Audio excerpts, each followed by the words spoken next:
The year is 1014. On the rugged slopes of the Balkan Mountains, an army of tens of thousands lies defeated. Their armor is stripped, their weapons cast aside.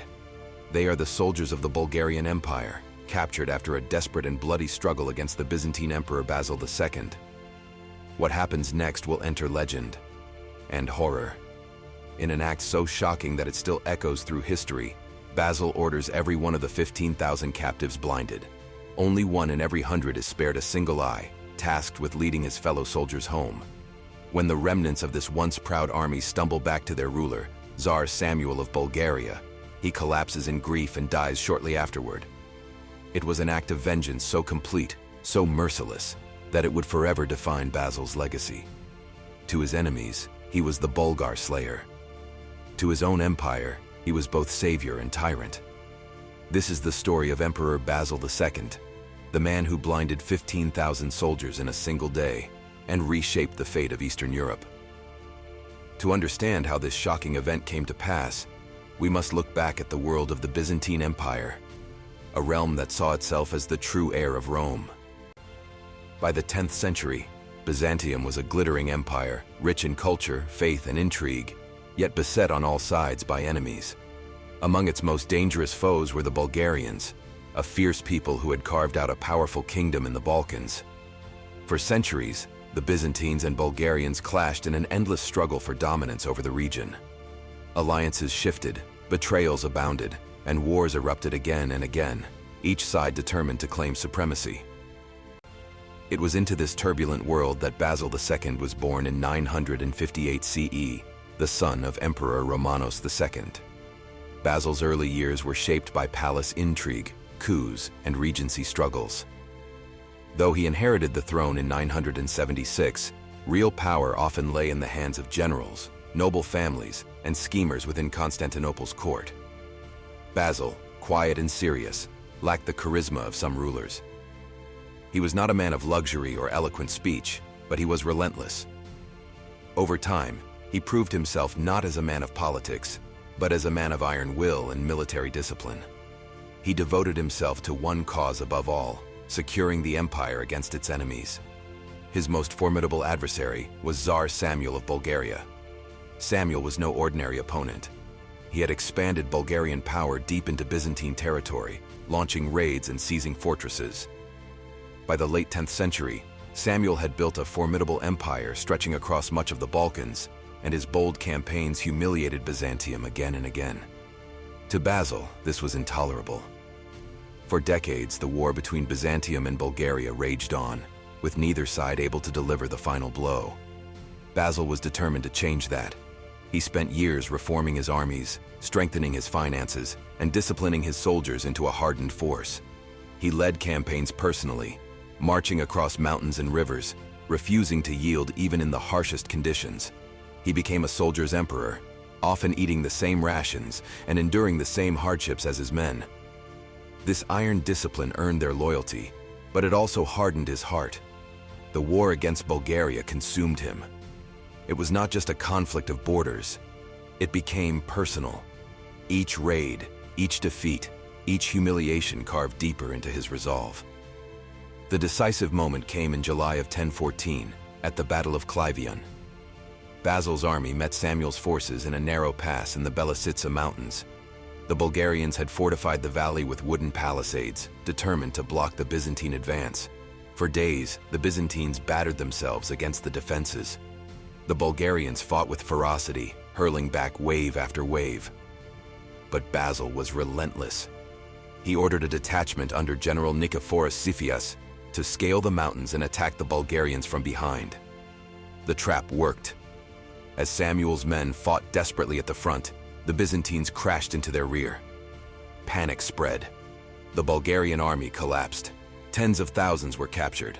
The battlefield fell silent, littered with corpses, broken weapons, and shattered banners. What followed is one of the most infamous acts of cruelty in medieval history. Basil, enraged by decades of war and humiliation, decided to make an example so terrifying that no enemy would dare rise against him again. He ordered the mass blinding of the captives, some 15,000 men. By torchlight and blade, soldiers carried out the grisly command. Row after row of prisoners were mutilated, their eyes destroyed, their futures turned to darkness. For every 100, one man was left with a single eye, so he could guide his blind comrades back to their homeland. The image of this broken, stumbling column of men, groping their way across the mountains, is one of the most haunting scenes in all of history. When they reached Tsar Samuel, the shock was too great. Witnessing the ruin of his army, Samuel is said to have suffered a fatal heart attack or stroke. Within 2 days, he was dead. An empire that had defied Byzantium for generations now crumbled into ruin. The war dragged on for a few more years, but Bulgaria never recovered its strength. By 1018, Basil had annexed the Bulgarian Empire entirely, adding vast lands and people to Byzantine control. For Basil, it was the crowning achievement of his reign, the fulfillment of decades of relentless struggle. Yet the memory of that act, the blinding of 15,000 men, would follow him forever. To his own people, Basil II became one of the greatest emperors Byzantium ever knew. He expanded the empire to its largest size in centuries, secured its borders, filled its treasury, and ruled with unbending discipline. He never married, never indulged in luxury, and devoted his entire life to the empire. He died in 1025 at the height of his power, undefeated, respected, and feared. The Byzantines remembered him as a stern but just ruler, the soldier emperor who gave them stability and glory. But to the Bulgarians, he was Basil the Bulgar Slayer, a name soaked in blood and vengeance. His cruelty ensured that his legacy would never be forgotten, and the memory of that day at Kleivion would echo through generations as a symbol of brutality. Some historians argue that Basil's act was meant as a calculated message, a demonstration of overwhelming power meant to end resistance once and for all. Others see it as an outburst of vengeance, proof of the darker side of a ruler consumed by war. Whatever his motives, the scale of the atrocity remains staggering, even in an age where cruelty was common. The story of Basil II and the blinded soldiers of Bulgaria forces us to confront the harsh realities of medieval power. It shows us how leaders, even those remembered as great, could commit acts of unimaginable brutality in the name of empire.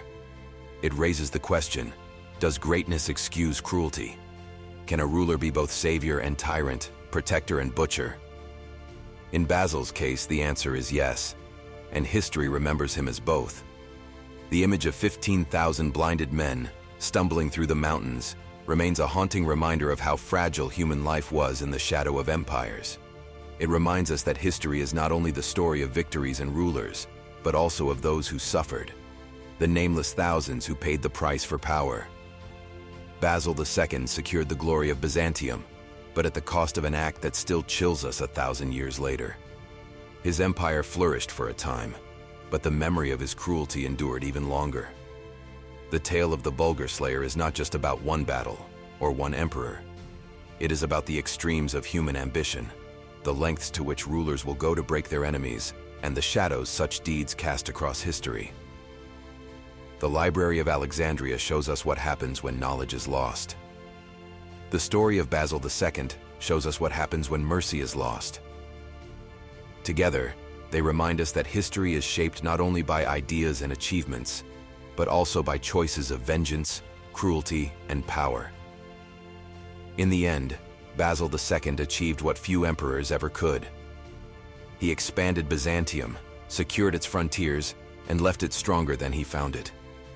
But the image that endures is not the wealth he gathered, the borders he secured, or the victories he claimed.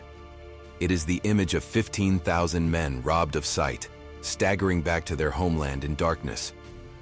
That is the legacy of the emperor who blinded an army in a single day, a legacy that history cannot forget.